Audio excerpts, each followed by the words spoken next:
Let's review the results from round two. So here I could see on net profits per team, net profits here seem to average around 40 million for round one. In round two, I'm seeing closer to 60 million for most teams, and with some teams approaching 100 million. So profits have gone up, which I expected in the market where the demand for the products are going up by 20 to 30%. And if we move to points per team here, I could see a real mix between some teams achieving 12 over 1,200 points, other teams getting close to 1,000 points, although having 1, 2, 3, 4 teams with negative points. So that's a real problem. Those teams really need to look closely at what they've done that caused their points to go negative. That's actually a difficult thing to do. So a lot of mistakes have been made on those teams. So they need to look closely at their process of how they're working together as a team to complete the round. But okay, so let's move on to stock price. So the top team for stock price is MMAJ Autos with $43.90 per share, and the bottom team is C Team with $6.57 per share. So there's a big difference in stock price. So if we refer back to Chapter 3, what makes stock price go up? Well, in Chapter 3 we did our financial ratios, and the financial ratios that help the stock price to go up are earnings per share, net profits, operational profits, return on assets, return on equity, these types of things. When they go up, the stock price goes up. So if you look at the industry page on these companies who are all above, these 5 or 6 companies here are all above $30 per share, they have achieved that. Also, what makes stock price go up is when you buy back stock. So if you buy back stock, investors not only like that, it also shrinks the pool of outstanding shares, thereby making all your per share variables better. Okay.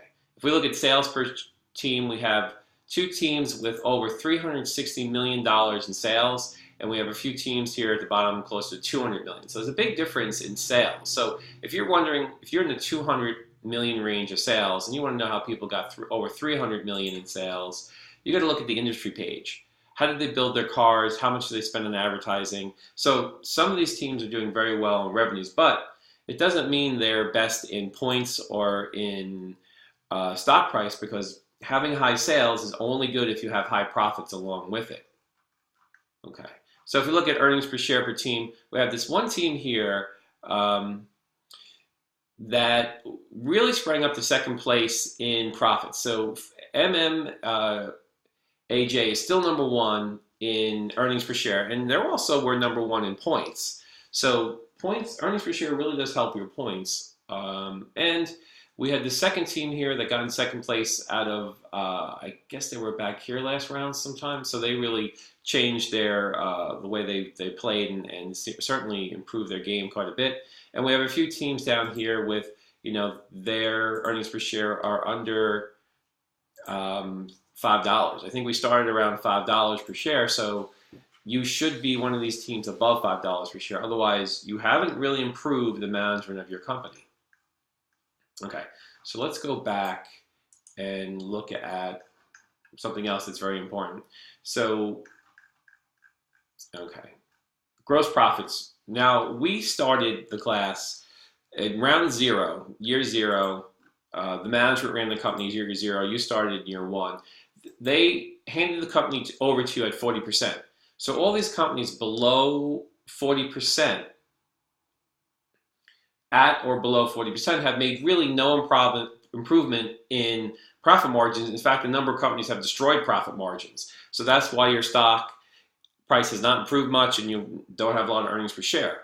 All these companies above 40%, are doing much better. Now, in the second round, it's the teams who achieved 50% or higher, and we have a number, at least 13 or so teams have got that, with the top 2 teams at 58%. These are the teams that, this is the number 1 team in points here. They're at 54. This is the number 2 team in stock price. So we see that the earnings to profit margin, as we learned in Chapter 3 when he talked about profit margins, operational net gross, they really do is really what investors are looking for each year to be improved. So if you're not improving your profit margins, you're not going to do well in this financial game. Remember, like I said in class, finance and business is about maximizing shareholder wealth. If you don't maximize shareholder wealth, the stock price is not going to go up. Your points are not going to go up. So let me go to my demo here. So the teams that did very well, everybody now is in year 2. So the teams that did very well were the teams that worked together as a team, met as a team, talked about things. The teams that did poorly from the teams that I talked to were the ones, and 1 or 2 teams actually told me this, like, well, I had Anthony, it was Anthony's turn to work on it this week, so I gave it to Anthony, he did everything, so if you're not happy with our results, talk to Anthony. And I said, no, if I'm fine with your results. If you're not happy with your results, maybe you talk to Anthony, maybe you work as a team and not try to break up this project as an individual homework as a strategy. So you really have to put the effort in to do well in this game, which means running more practice rounds to get a better idea of what you're doing. Just running a business is like playing a sport. The more practice you get, the better you get at it. Okay, so here's an example. I finished round 1 in the practice game. I'm in round 2. The first thing I should do is review my overview points. So this is an example of what your company should do to do better next round. So in my overview points, I see that I was able to get my profit margins up, gross, operational, and net. So I earned a lot of points there. My quick ratio went down, which I understand because I had taken on more debt to do this. So, and now that we've finished chapter 3, you should understand all these ratios. Because my total asset turnover went down because I bought a lot of assets, but my equity multiplier, my return on equity, my earnings per share, and my return on assets all increased. Return on assets increased the least because, again, I bought a lot of assets to invest in my company. My forecasting from year 1, year 2 was much better. I went from 65% accuracy to 88 to 100% accuracy, 98, 94%, and earned some points there. I had an unexpected deficit. I thought I had a surplus in my pro forma financial statement, but as we learned in chapter 4, your pro forma financial statement is only as good as your sales forecast. So if I go over to production, I see here that indeed I had some unsold cars. That's a problem. Okay, so in the assessment, what you need to do if you're not happy with the results, go to assessment and look at the suggestions about my stock price wasn't good. So it's saying here, buy back some stock. It's saying to increase my profits. My revenues weren't as good, to give you more suggestions. So you want to go into this area. My cash management was poor. It's suggesting keep $15 million surplus. And my total points were just average. So they have a lot of good suggestions here. And then I can review my charts. And we did have a problem with charts last game. Now they are working. So this is the computer players. Okay, I can go into the industry tab and I can check out what did the other players do that did better than me. How did they build their cars? What were the demand? What were their units, their sales price, their gross profits? How much did they spend on advertising? So here I could do a lot of research to figure out what other teams have done. In the financial statements, I could look to see exactly how my financial statements, including my cash statement, cash flow is something we learned about in chapter 4, how these have changed year over year. I can even, if I wanted to, I could even copy these into Excel and make a common size financial statement and get a better analysis using the tools we learned in chapter 3 and chapter 4 to analyze my financial statements to get a better idea of what I'm doing well and what I'm not doing well. And this is how you do better in a simulation. You start applying what we're learning in class about financial ratios, about analyzing financial statements that we learned in chapter 3 and 4. Start applying some of those by cutting and pasting the data out of here and putting it into Excel and working on some of those formulas.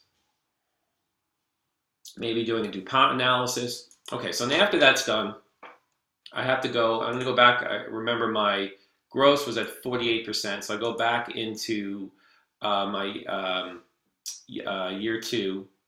And this is all things that actually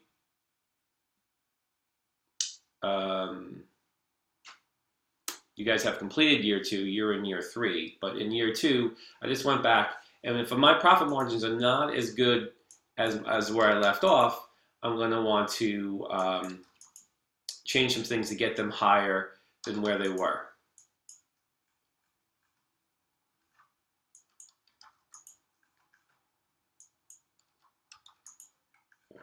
So here I am, okay, so I got all my profit margins up, and I'm going to submit that. And now I'm going to do my marketing. I'm going to submit my marketing. It takes a while to do marketing. And then in production, I'm going to make sure that I can use my leftover inventory to make sure I've produced enough and that I have enough plants purchased. And I'm going to up my investment in my company.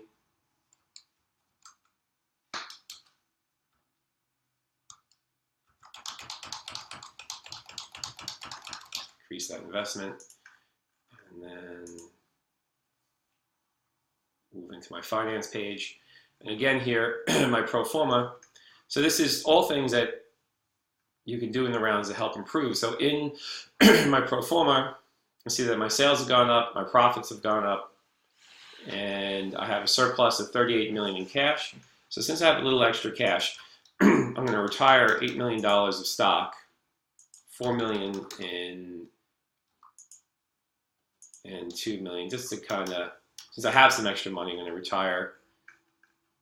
See how that gives me a $25 million surplus. That should be enough. So let me process the round. And now I am in, this will bring me to year 3, like our competition now is in year 3. And let's see how my results were for the year. 593 points. So I consider that anything over 430 is what I'm shooting for. So I can see here I've improved my profit margins from 48 to 54, which many companies were able to do in round 2, which when we just did a review. So I'm in line with some of the top companies in round 2. My operational and net have gone up. And again, my, let's see, return on equity is not as good, but my earnings per share have gone up. My return on assets, because I bought some assets, and my accuracy of my forecast is a lot better. I get 100 points for my operational investments I made. I doubled them, and I got 100 points for my surplus. So 593. So now again, when I go start, now I'm up to where all you guys are in round 3. When I go to round 3, I'm going to read over my assessments again, look at the charts for my, especially my performance chart.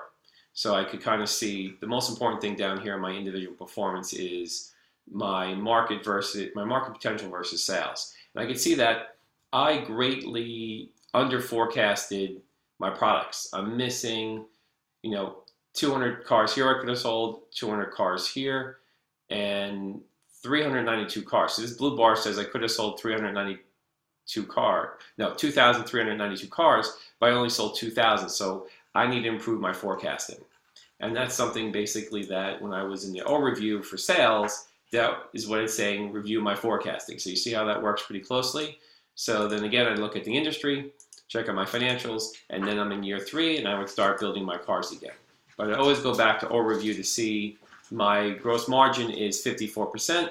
So when I start my new page, I keep that in mind. My operational cost reductions have doubled. So I'm going to just start sort of at the low end here and see if I can get better than,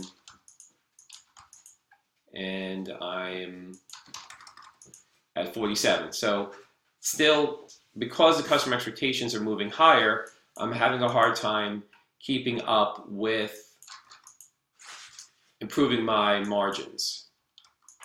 So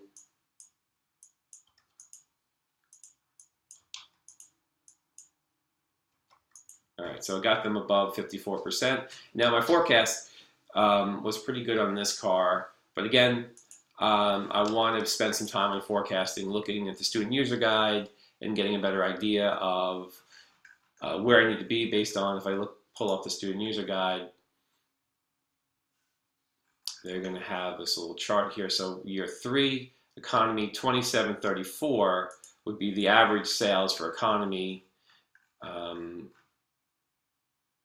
Let's see, year I'm sorry, 34, year 3 is 34.18. So may have over forecasted here, so we're going to start at 35. Okay. And that's basically just going to continue with the marketing, and you see the marketing budgets have expanded, and production, I didn't have any left. I had a little leftover inventory in economy, and just basically start over again. Okay. So this is my 15-minute overview with some hints on how to complete year 3 by showing you how I completed year 2 and the results I got. And now you need to complete year 3. Good luck, and remember to check, usually have a round due each week.